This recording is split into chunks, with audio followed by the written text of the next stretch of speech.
children, in the previous class we discussed about the human excretory system. What are the parts present and longitudinal section of kidney. So what are the parts associated with excretion?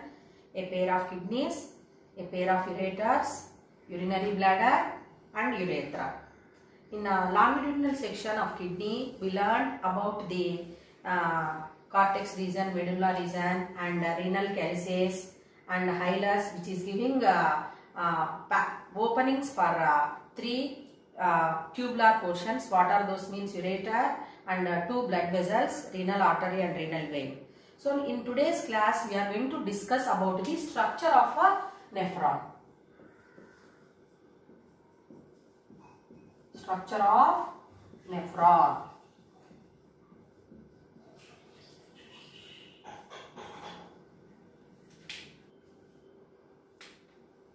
We know that the kidney is made up of more than 1 million nephrons, that is 1.3 to 1.6 million nephrons are present. So nephrons are microscopic units with which the kidney is made up of. So that is the reason here nephron is called the structural and functional unit of a kidney. So if we learn about the nephron, we can easily understand how the process of filtering the blood is going to happen. So now let us learn the diagram of a nephron.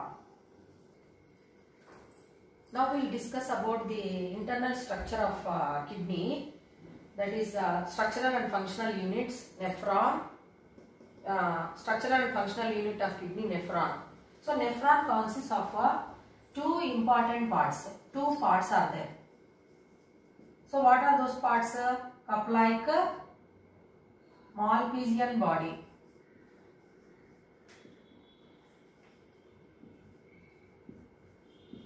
Malpighian body or Malpighian capsule. Second one is a renal tubule. Renal tubule. Malpighian body or Malpighian capsule, if you observe, so it is a blind cup-like structure and it contains the large number of network of blood capillaries called the glomerulus.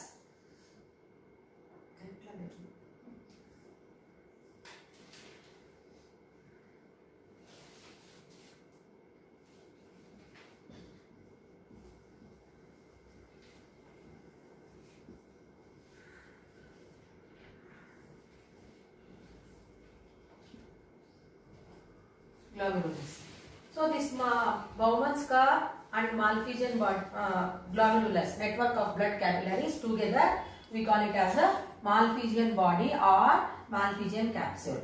Is it clear to children? So now the Bowman's capsule is given with a tubular portion. So many convolutions are there. So this tubular portion, whichever is given, that one we call it as a first convoluted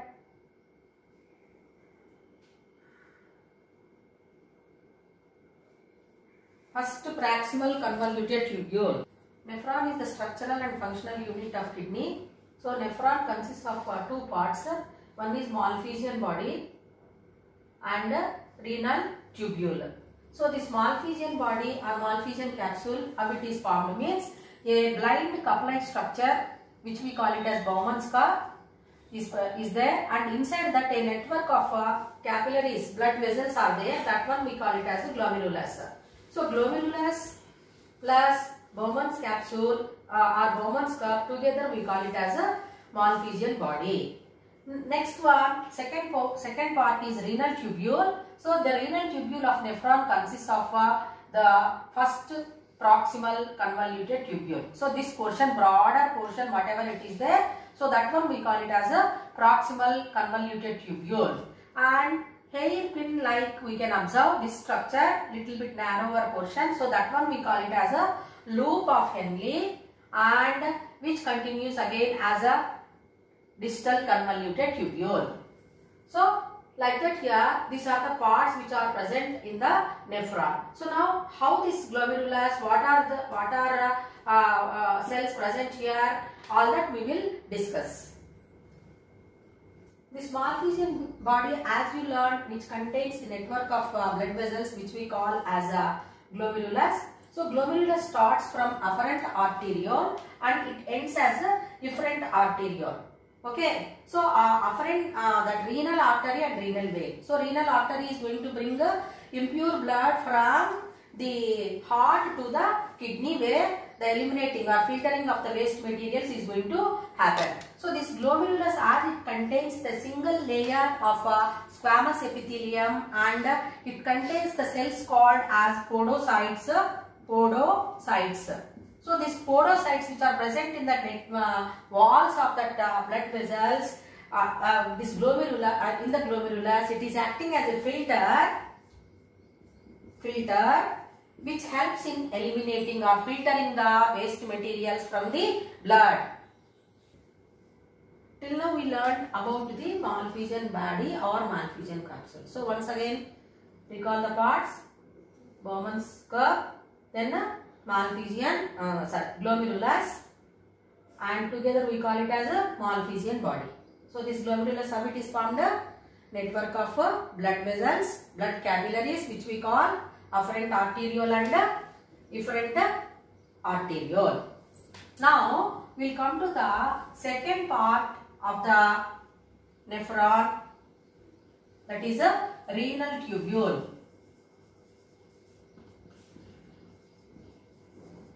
The second part of nephron is a renal tubule, which contains the three parts: proximal convoluted tubule, loop of Henle, and a distal convoluted tubule.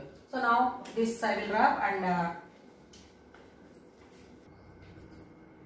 the last part of the renal tubule, that is distal convoluted tubule, it will open into the structure. So we know that here kidney, so here renal calces are there, or pyramids like nephrons are present here, and this will open into the pelvis, and this pelvis through hilum it continues as a ureter. All the parts of renal tubule, they are covered with a network of capillaries. You know that already you have studied afferent arteriole and efferent arterioles are present. First they start as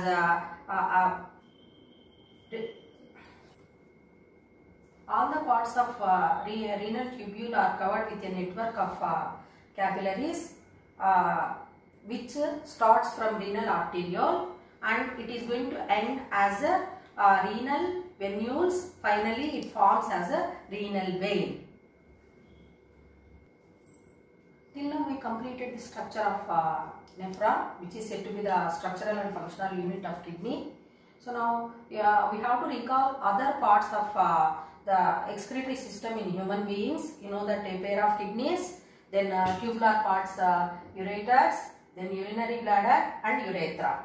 So now all the peritubular network, it collects the impurities from the blood and it through the pelvis it is going to enter into the ureters. So a pair of long tubular structures are present, so which we call them as ureters, through which the urine is passing into the urinary bladder.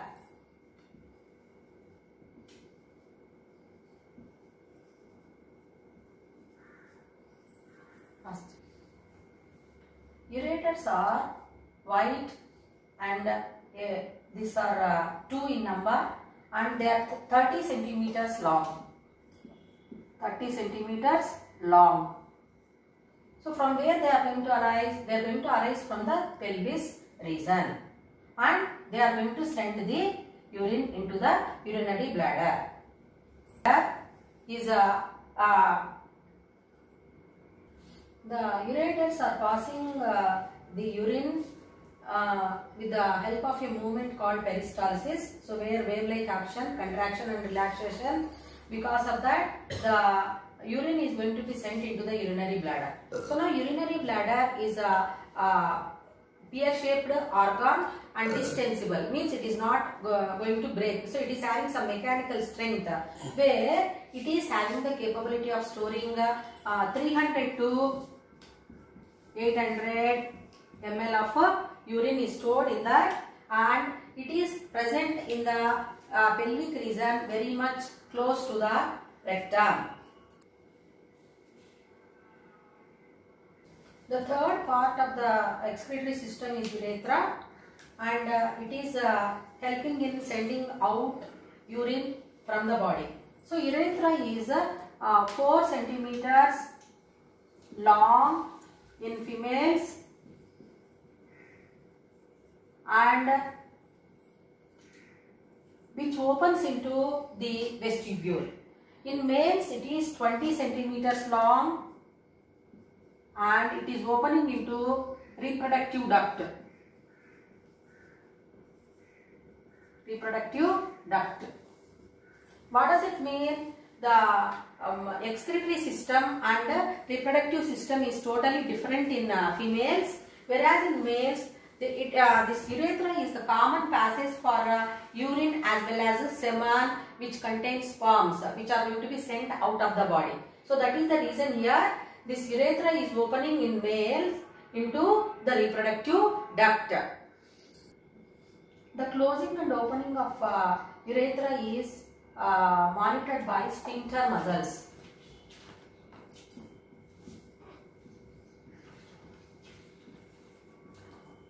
Sphincter muscles. So internal and external sphincter muscles are there, which are going to monitor the closing and opening of urethra. So because of that only we are going to store our body is going to store the urine in the urinary bladder, and whenever we feel urge to go for urination, so the sphincter muscles will be open and we are going to pass the urine out of the body. Till now we completed the structure of nephron. Tomorrow we will discuss about the mechanism of urine formation. So how that urine is going to be formed, or elimination of waste materials is going to be happening by the nephron. We will learn tomorrow. Please observe the diagram. Kidneys, blood vessels, artery, vein, and nephron. You can see here Malpighian body, proximal convoluted tubule, distal convoluted tubule, and peritubular capillary network.